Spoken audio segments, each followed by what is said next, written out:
White Hole, o forat blanc en anglès, és per a Eduard Iniesta una metàfora de la llibertat.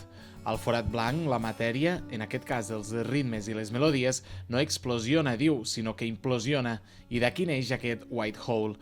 És el darrer disc d'aquest compositor que ara ha vingut a presentar en exclusiva al Festival de Cultures del Pirineu. Ho ha fet en un espectacle en què la ballarina Gemma Galera ha posat el moviment a les seves creacions.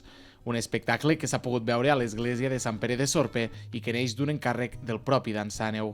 Davant d'un públic atent, Galera i Iniesta han elaborat una peça que té com a tema central la solitud, i tot i que es desenvolupa al voltant d'un fil narratiu, deixa marge a la improvisació del moviment. Teníem les pautes fetes, música, dansa, teníem tot pautat, però fins que no hem arribat aquí no ha estat com, d'acord, doncs mira, jo poso la cadira aquí, doncs tu aquí, doncs no? Una mica el viatge de la història ha sigut quan hem arribat avui.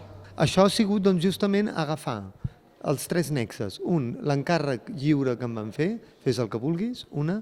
Dos, aquest motiu de llibertat, que fins i tot hi ha una cançó en el disc que es diu Pertanyo a la llibertat, amb lletra de l'Enric Casasses, que és una manera fantàstica de descriure la llibertat. Pertanyo a la llibertat i no sóc de ningú més, és meravellós.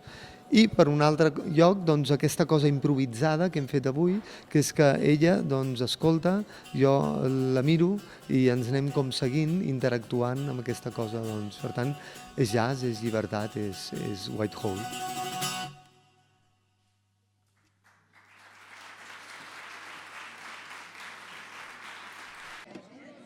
En acabar l'espectacle, els assistents han pogut participar també en la tercera edició del Tastàneu, un maridatge de productes gastronòmics de quilòmetre zero elaborats al Pallars Sobirà que s'ha dut a terme davant de la mateixa església de Sorpe.